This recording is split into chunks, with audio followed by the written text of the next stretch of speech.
Tá? Então, você tem um caderno lá no PCN chamado de orientações didáticas. Então, a conquista dos objetivos propostos para o ensino fundamental depende de uma prática educativa que tenha como eixo a formação de um cidadão autônomo e participativo.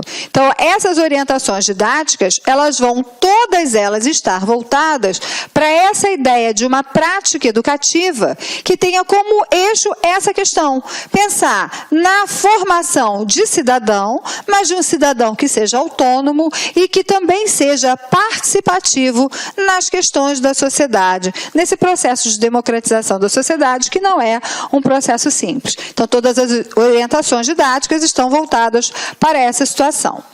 Além disso, a gente tem, ainda nessa ideia das orientações, algumas dessas dicas, ou algumas dessas situações que são colocadas pelo PCN, como condições essenciais para o desenvolvimento da didática do professor. Então, eu posso citar, a primeira coisa, a autonomia, tá? Então, o aluno construindo o seu próprio conhecimento. Então, é uma condição essencial que o aluno tenha autonomia para construir o seu próprio conhecimento. E, portanto, o professor precisa oferecer ao aluno essa possibilidade desse exercício de sua autonomia.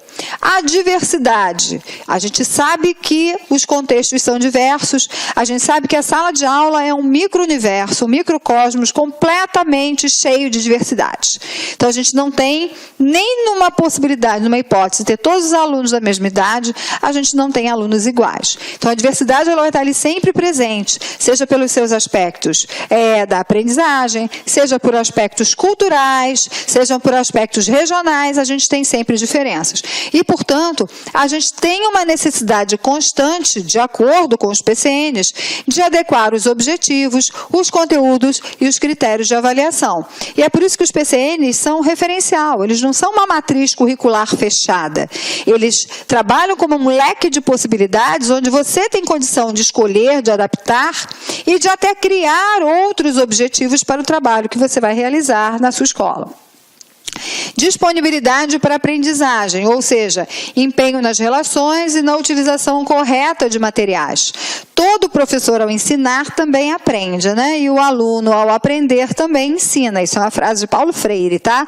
Mas é justamente nessa relação que a gente diz que tem que ter uma disponibilidade para aprendizagem, tanto do professor quanto do aluno. Uma atenção clara nessa questão de organização do tempo e um processo de autorregulação. Organizar o tempo escolar, organizar o tempo da aprendizagem, do ensino, não é uma tarefa muito simples, mas é uma condição essencial para que o trabalho do professor, de fato, aconteça. Organização do espaço.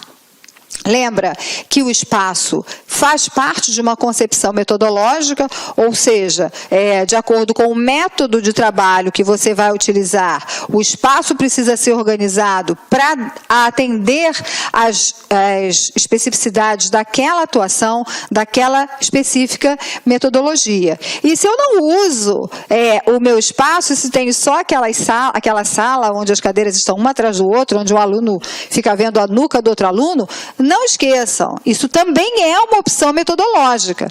Agora, quais os objetivos que estão associados a essa opção é uma outra discussão, mas isso também conta como uma opção metodológica, tá?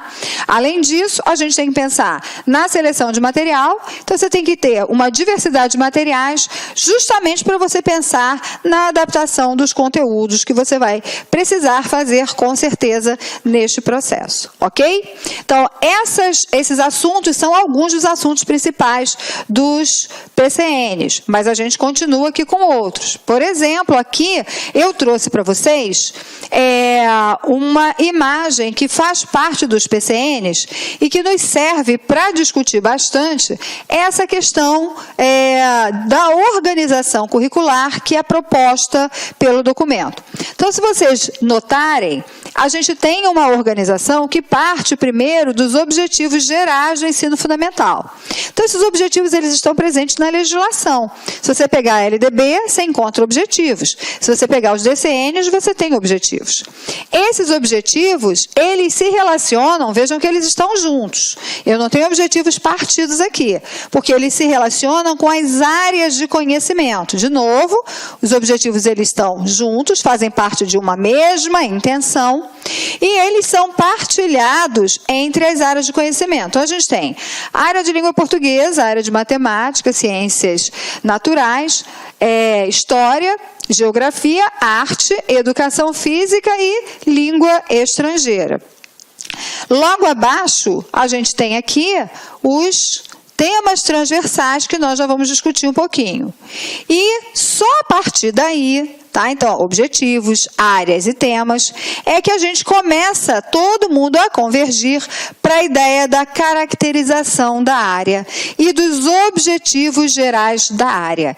E quando a gente fala área, a gente está falando justamente dessa organização, séries ou ciclos, no nosso caso aqui ciclos, que estão presentes dentro do projeto dos parâmetros curriculares nacionais. Então, quando a gente caracteriza a área e pensa, então, nos objetivos gerais da área, a gente começa a pensar nestes objetivos que vão ser divididos para o primeiro ciclo, para o segundo ciclo, para o terceiro ciclo e para o quarto ciclo. Lógico que quando os PCNs foram feitos, o nosso ensino fundamental não era em 9 anos, ele era em 8 anos.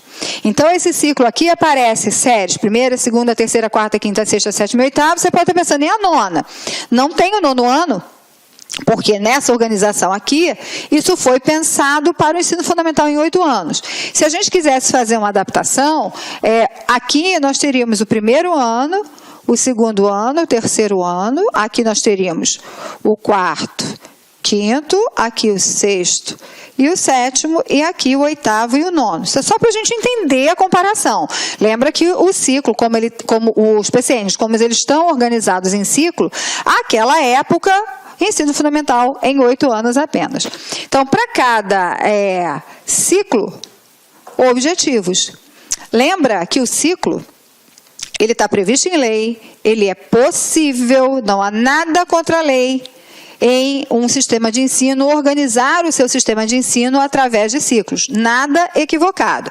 A questão que a gente tem que lembrar é que o ciclo, como ele tem uma relação de tempo estendida em relação à seriação, os objetivos, quando são pensados, não são objetivos para 1 ano, são objetivos que têm que ser alcançados ao longo do ciclo. Então, são objetivos para 3 ou 2 anos, ok?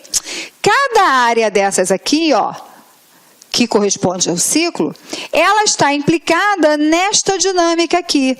Qual é a dinâmica? Objetivos da área para o ciclo, que estão relacionados com as orientações didáticas. Que orientações são essas? Lembra do cidadão autônomo? Lembra de participativo? Pois é. Critérios de avaliação da área para o ciclo. De outro lado, a gente tem os conteúdos da área para o ciclo, objetivos e conteúdos, também relacionados aos critérios de avaliação e também relacionados às orientações didáticas. Veja, por que a gente diz que aqui a gente está lidando com a ideia da interdisciplinaridade? Porque sempre que a gente fala de objetivos, de conteúdos, de avaliação e das orientações didáticas e as orientações metodológicas, nós falamos que todas as áreas partilham das mesmas ideias. E vamos lembrar que todas as áreas estão imersas destas áreas anteriores, que são as áreas mães. Então, a gente tem que trabalhar com essa ideia de interdisciplinaridade, entendendo que o movimento é um movimento daquilo que era separado, que se une, que vai dar vida... Meus amigos, minhas amigas, inicialmente eu quero pedir licença para vocês, pois interrompi seus estudos, mas essa videoaula que você está assistindo aqui no YouTube é uma videoaula demonstrativa para você conhecer as potencialidades e conhecer o nosso produto do site lá Concursos. Você quer continuar assistindo essa videoaula até o final? Aliás, você quer fazer o nosso super curso focado no Instituto Federal da Bahia, super competitivo, nós temos diversos cargos, temos curso de conhecimentos básicos e gerais para todos os cargos, assistente de administração, técnico de assuntos educacionais, assistente aos alunos, técnico em contabilidade, contabilidade, cursos completos, cursos muito competitivos. É muito simples, é só você entrar em contato com uma das nossas atendentes aqui da Lá Concursos, que eu tenho certeza que você não vai se arrepender. Tá certo, meus amigos? Então espero vocês no site Lá Concursos. Um forte abraço, fique com Deus, tchau, tchau.